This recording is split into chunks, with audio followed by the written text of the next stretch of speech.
depositif aksi nyata modul 1.4 calon guru penggerak SMA 8 Merangin dengan bacaan kalimah pokok kita. Bismillahirrahmanirrahim. Selanjutnya pembacaan doa yang akan disampaikan oleh Bapak kami. Kepada Bapak kami disilahkan.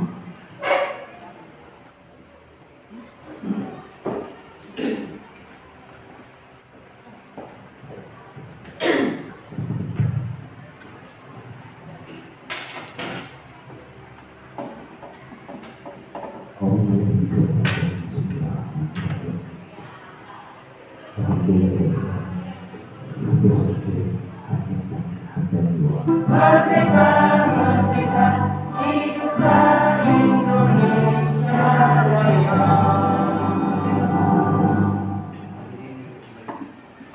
Hadirin dipersilakan duduk kembali.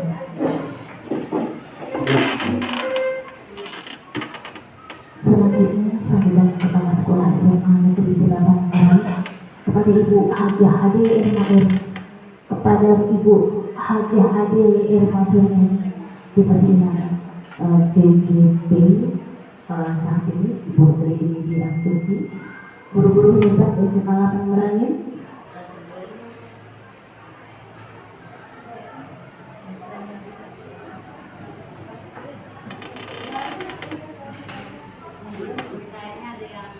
Di sini saya mulai dengan sekolah impian. Ya, sekolah impian kita sebagai guru SMA 8. Kalau pada pertemuan yang kemarin kita sudah berarti menggurui. Mari Bapak Ibu guru hebat semuanya, kita sama-sama belajar. Kita belajar bersama, kita berkolaborasi, bekerja sama, dan saling mendukung ya untuk mewujudkan disiplin positif di sekolah kita. Ya, di sini makanya di sini kita saya bersama-sama dengan Bapak Ibu guru, mari kita bersama-sama, kita saling berkolaborasi, kita bersama-sama mewujudkan disiplin positif di sekolah kita. Lalu apa konsep dari budaya positif itu? Dalam budaya positif itu, yang pertama konsepnya yang akan saya paparkan yaitu mengenai perubahan paradigma belajar, disiplin positif, ya. Kemudian apa itu kebutuhan dasar dari manusia, apa itu motivasi perilaku manusia, kemudian ada posisi kontrol dan restitusi dalam pembelajaran, kemudian ada keyakinan kelas dan bagaimana kita menerapkan segitiga restitusi. Ya, kita tinggalkan, jangan kita lakukan. Posisi sebagai penghukum ya. Yang kedua ada posisi sebagai teman. Kalau posisi teman itu kita dengan siswa, ya kita memang harus dekat dengan siswa, tetapi tidak harus harus merasa dekatnya itu memang kayak temannya bro, apa misalnya dekat dan mengurangi nilai-nilai kita sebagai guru, sehingga kalau posisi teman itu bagus dilakukan, tapi tidak harus yang terlalu dalam, sehingga supaya bagaimana jiwa kita sebagai guru itu masih ada perbedaannya antara siswa dengan guru. Yang kedua posisi pemantau. Kalau posisi pemantau itu kita sebagai guru itu misalnya kamu terlambat, bagaimana dengan peraturan kelas kita? Baiklah, karena kamu terlambat, kamu harus mengejar ketertinggalan kamu dengan peraturan kita bahwa kalau kamu terlambat kamu harus membayar ini, atau kamu harus mengerjakan ini, atau harus menyelesaikan tugas-tugas ketertinggalan. Jadi kita selalu memperlakukan anak dengan harus ngejudge ini aturannya ini aturannya ini. Jadi kita selalu memantau kegiatan anak dengan aturannya ada. Itu kalau posisi sebagai pemantau. Yang ketiga, pembuat merasa bersalah. Misalnya tadi, Naren, kamu terlambat, kamu apa enggak kasihan sama ibu ya kalau kamu terlambat terus. Nanti kalau kamu terlambat tidak mematuhi peraturan, nanti ibu dimarahi sama kepala sekolah. Misalnya seperti itu. Jadi jangan sampai kita merasa bersalah ke anak kita. Nanti kalau kamu keluar semua, nanti kamu keluyuran, ibu kena marah sama kepala sekolah. sekolah. Itu posisi membuat merasa bersalah. Sebetulnya videonya panjang dari keputus. Kemudian posisi yang terbaik adalah posisi manajer. Lanjutkan. Ya, bagaimana posisi? Sebenarnya. Ya, posisi manajer. Pada posisi manajer itu kita yang harus ditinggalkan itu sebetulnya kita sebagai posisi penghukum, pemantau. Kalau posisi teman itu untuk menjamin keakraban masih boleh dalam sebatas ya wajar. Kemudian pemantau juga sedikit-sedikit untuk tetap mengendalikan anak dengan aturan-aturan sekolah. Tapi yang terbaik adalah posisi manajer. Bagaimana kita kalau mendapatkan atau kita menemui murid kita yang bermasalah, kita berikan atau kita cari solusi dari permasalahan anak tersebut. Harus selalu kita terapkan seperti itu. Dan sedikit-sedikit saya sudah sering melakukan. Jadi setiap anak bersalah, kita tidak boleh langsung mengejar, kamu ngapa terlambat, kamu mau ini peraturannya, tidak. Tapi harus solusi itu tidak dari kita, tapi solusi itu datangnya dari anak-anak. Selalu disuruh mengembangkan. Kalau terlambat, apa alasan kamu terlambat, bagaimana solusinya. Jadi anak itu dituntut untuk selalu mencari solusi dari kesalahannya, sehingga dia bisa introspeksi dari apa yang diperbuatnya. Itu untuk menumbuhkan apa? Untuk menumbuhkan budaya positif ke anak yang datangnya dari anak. Jadi kita harus selalu menuntun anak untuk mencari permasalahan dari solusi dari apa yang dia perbuat. Ya, lihat di sini ciri-ciri posisi kontrol tadi sudah ya. Posisi teman misalnya, ayo bantu, ayo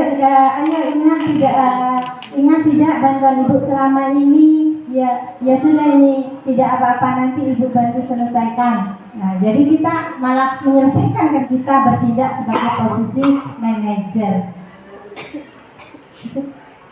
Ya.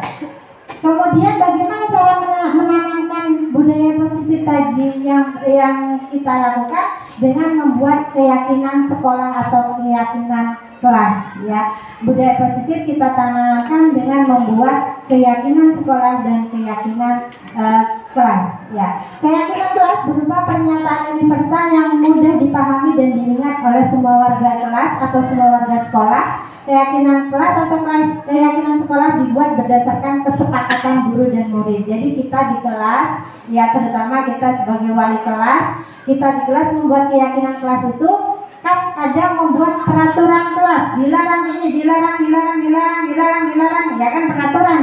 Siapa yang membuat peraturan itu? Itu datangnya dari guru kita yang menjelaskan peraturannya ini.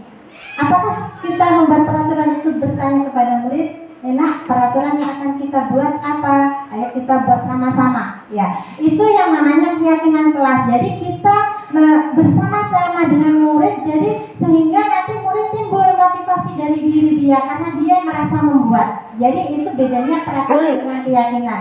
Jadi dari kita keyakinan kelas itu dibuat berdasarkan kesepakatan guru dan murid. Begitu juga dengan sekolah. Jadi membuat memang idenya itu memang dari guru, tapi itu kita sepakati murid. Jadi murid itu bisa mengeluarkan keyakinan kelasnya, nilai-nilai kebajikan itu apa yang akan saya perbuat di kelas itu. Jadi itu kesepakatan antara guru dan murid. Keyakinan berasal dari motivasi diri intrinsik yang akan membuat murid sadar dan yakin tentang apa yang akan mereka lakukan.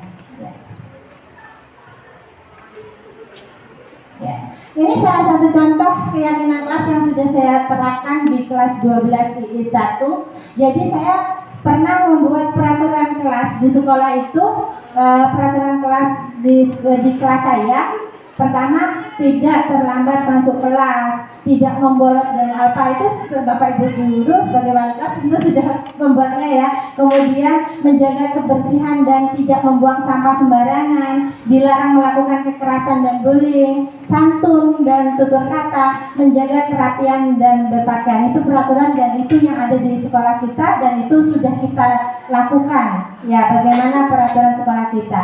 Sekarang bagaimana peraturan sekolah yang sudah ada itu ditanamkan dalam diri anak menjadi budaya positif. Keyakinan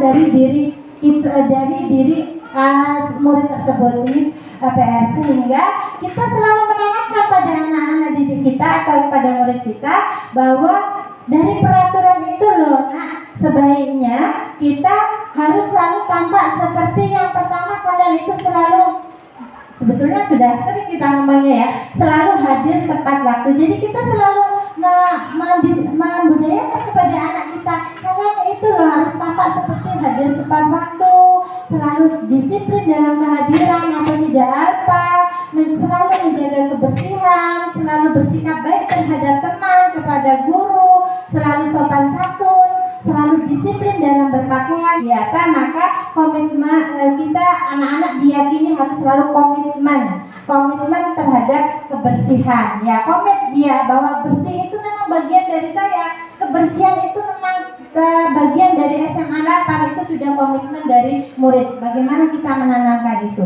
Kemudian dilarang melakukan kekerasan, maka kita harus tanamkan nilai-nilai menghargai, ya, nilai-nilai menghargai dan stop kekerasan. Kemudian santun, kita tanamkan juga nilai menghormati, menghargai terhadap guru, terhadap rekan sejawatnya, ya, supaya nilai santun itu kalau tidak kita tebalkan, bagaimana menanamkan budaya positifnya supaya menghilangkan karakter dari murid-murid yang negatif tadi menjadi budaya yang positif. Yang pertama, cara kita mengatasinya dengan menstabilkan identitas.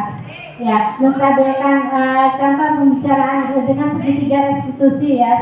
Segitiga restitusi itu yang pertama dengan menstabilkan identitas. Jadi di sini kita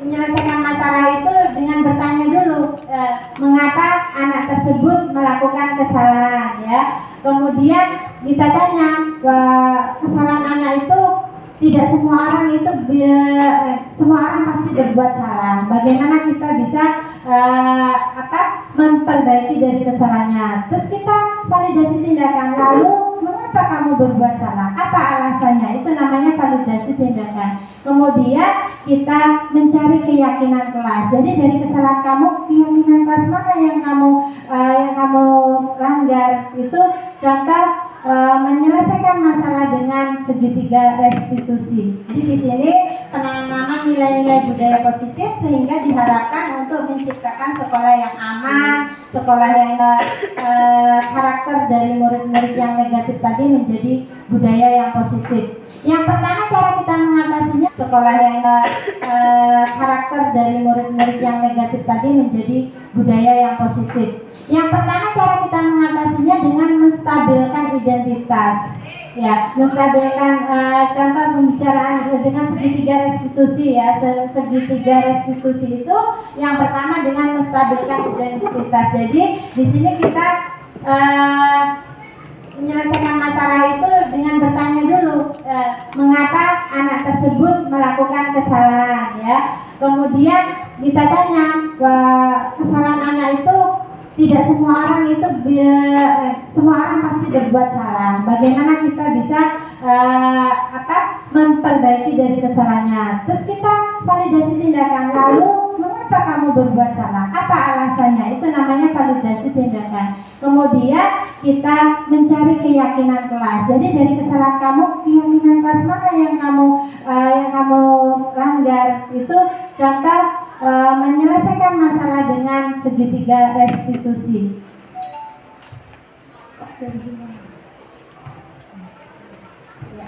Di sini berarti kita saat menyelesaikan masalah dalam menanamkan budaya positif itu harus dengan menggunakan segitiga restitusi, ya. Segitiga restitusi itu dengan menstabilkan identitas, validasi tindakan, dan menanyakan keyakinan kelas. Kemudian untuk ke depan agar SMA 8 Merangin lebih baik daripada hari ini dan hari kemarin. Terima kasih. Kita belum memberi contoh. Salah satunya seperti ini, Bapak Ibu, yang saya sendiri lah sebagai wakil di sekolah ini, ya. Di ruangan saya itu mungkin Ada hangat untuk budaya positif ini. Kemudian satu kesimpulan atau satu refleksi dari diskusi kita bahwa untuk menanamkan budaya positif itu yang pertama harus ditanamkan dulu dari kita sebagai guru. Ya, kita sebagai guru harus ditanamkan dulu gimana budaya positif itu, baru kita tuntun atau baru kita sebagai guru kita omong kepada murid-murid kita. Kalau saya sudah melakukan budaya positif, kita sosialisasikan kepada murid-murid kita. Kalau kita sudah melakukan, murid akan melihat. Berdoa dimulai. Selesai. Beri salam kepada ibu guru kita.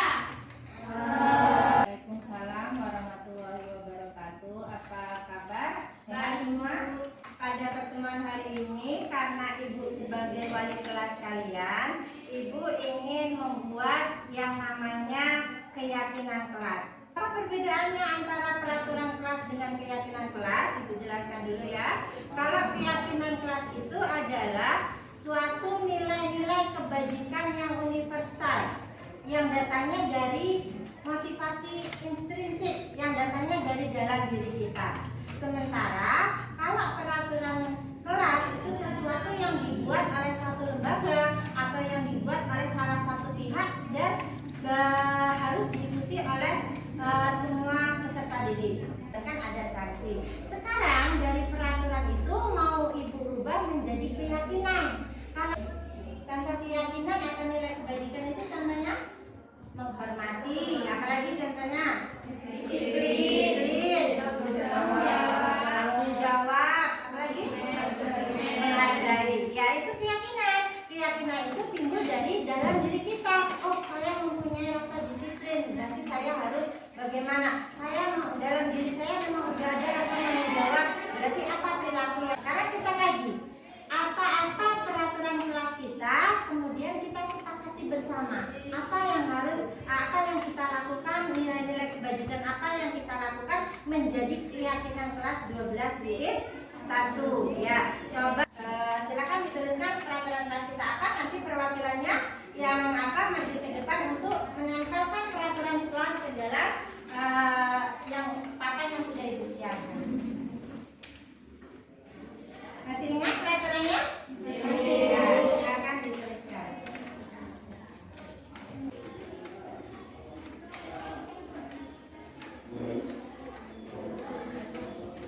Ya, yang sudah selesai silakan tuliskan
menjadi kalimat yang positif. Maksudnya dalam peraturan kelas kita menjadi kalimat positif bahwa ini loh peraturan itu jadi nampak seperti dalam kegiatan seharian peraturan kelas kita, kemudian nampak seperti apa dan nanti akan kita buat apa keyakinan kelas kita.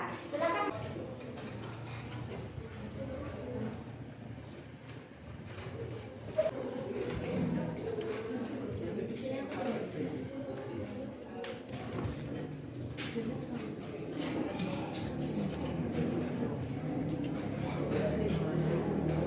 Masih ada?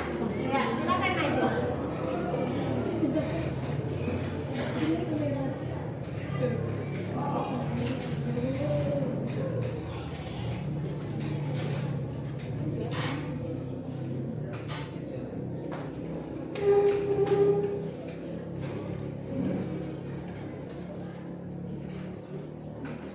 Ya, bagus. Jadi dari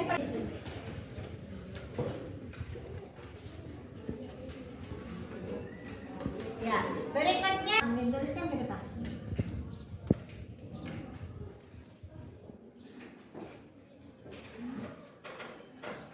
Ya. Kemudian, oh iya, dia menuliskan menghormati, kan tidak membolosnya dia menghormati kan? Tidak membolos, berarti menghormati Bapak Ibu guru ya. Ada di lokal, bagus kalimat keyakinan kelasnya. Berikut menjaga kebersihan. Apa keyakinan kelas yang timbul di situ? Apa keyakinan kelas yang timbul? Kebersihan